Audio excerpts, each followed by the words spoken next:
This week in real Pirateball.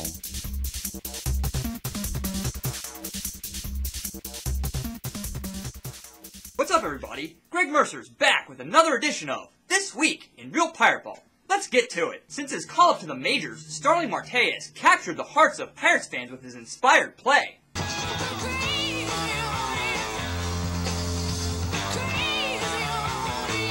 In 15 games, Marte has hit for a .290 average with 4 homers, 2 triples, 3 steals, and 10 RBI. He's hitting so well that the Twitter hashtag #MarteParte has become all the rage in Pittsburgh. You gotta fight for your right to party! Marte's doing everything Pirates fans expected of their top higher-level prospect, and he's pulling a classic late-season hot start from a speedy Pirates outfielder. Let's hope Marte keeps it up as the Pirates find themselves still in the thick of the NL Central race. Speaking of hot starts, James McDonald had one of them in the first half, but as of late, J-Mac's been more like J Quack.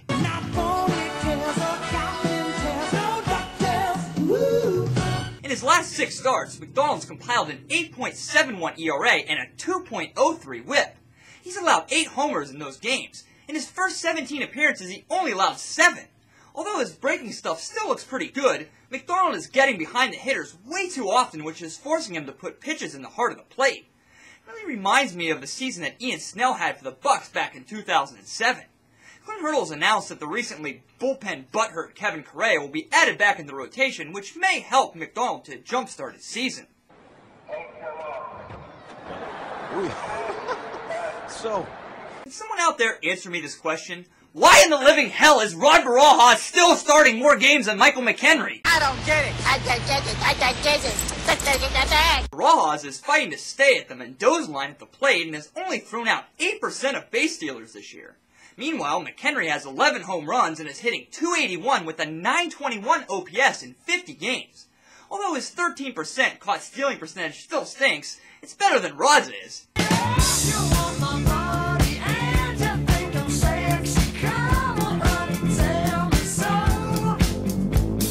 Clint Hurdle needs to cash in on what could be a career season for McHenry.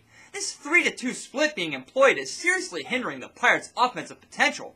I understand A.J. Burnett has to have his boy catch him, but there's no reason McHenry shouldn't be out there for the rest of the games. Recently acquired reliever Chad Qualls has seen plenty of late-game action in the last 10 days.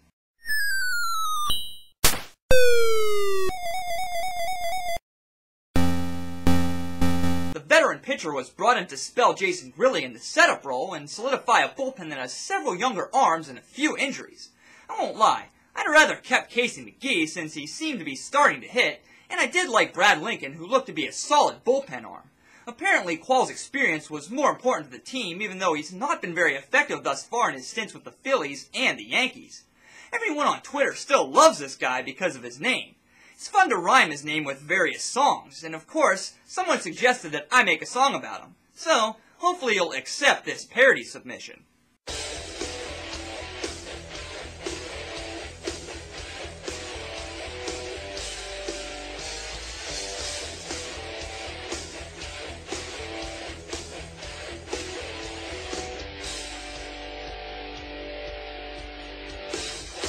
So many rays he out-hurled.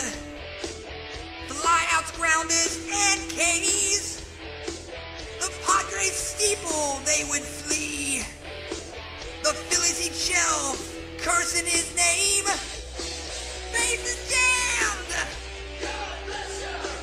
He's gonna break the strains. Oh, you can't stop him.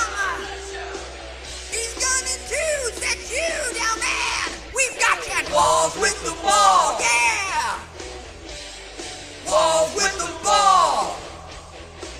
We've got Chad Qualls with the ball, yeah. Qualls with the ball. Qualls with the ball.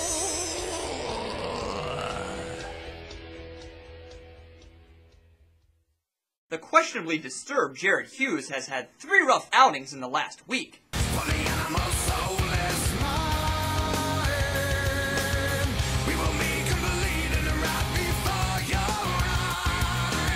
been scored on all 3 occasions with 7 hits, 2 walks, and 2 homers surrendered. It took him 73 pitches to log just 3 2/3 innings. Some are starting to wonder if the rookie is going to tire after his 54 1/3 innings of work. The baseball season is long and taxing, so there might be some merit to these concerns. The bullpen's been unbelievably effective so far, and down the stretch, everyone will need to be on the top of their game. They're into the stretch. Lady Mutada, my wife knows everything.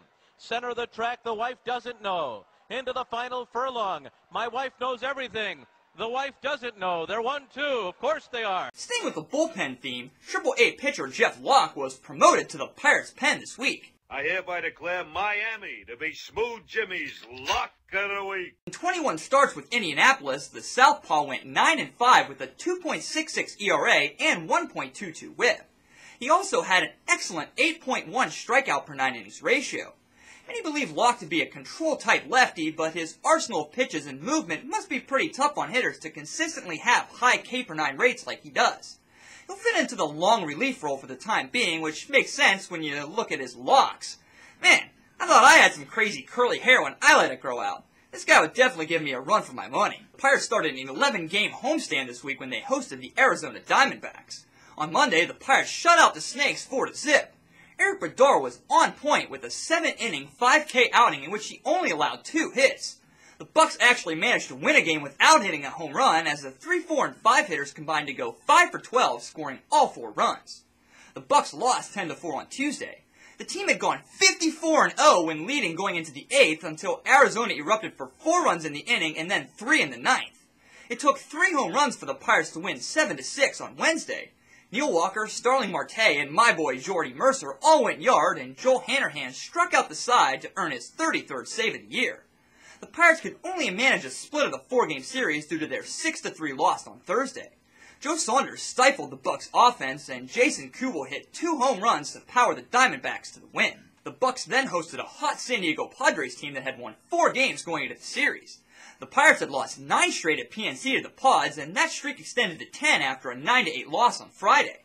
The team blew a 7-1 lead after 4 as the struggling James McDonald was left in too long in the 5th and allowed 6 runs in the inning. Chase Headley hit a 2-run Jack Wilson special home run in the 7th, which was the 2nd on the night. That gave the Padres the lead for good. Saturday's game was another disappointing one as the Pirates lost 5-0. A.J. Burnett struck out 10 Padres, but he was victimized by 2 long balls and several bouts of wildness. The team didn't even have a hit until the 7th when Travis Snyder managed a pinballing infield hit off of Jason Marquis. The Pirates were on their way to being swept on Sunday when they got behind 5-0 in the first, but a 9-run, 14-batter 4th inning, which included this Clint Barmas grand slam off the left field foul pole, put the Bucks on top. The 11-5 win broke a 3-game losing streak and eased the growing concerns of the Pirates fan base. Home cooking has been good for the Pirates this year, but they weren't able to take advantage of it this week. The Reds have kept pace, and the Bucks remain 3.5 games back of the NL Central lead going into Saturday's game. The Pirates' offense is still hitting home runs like crazy, and they have scored 44% of their runs off of homers this year.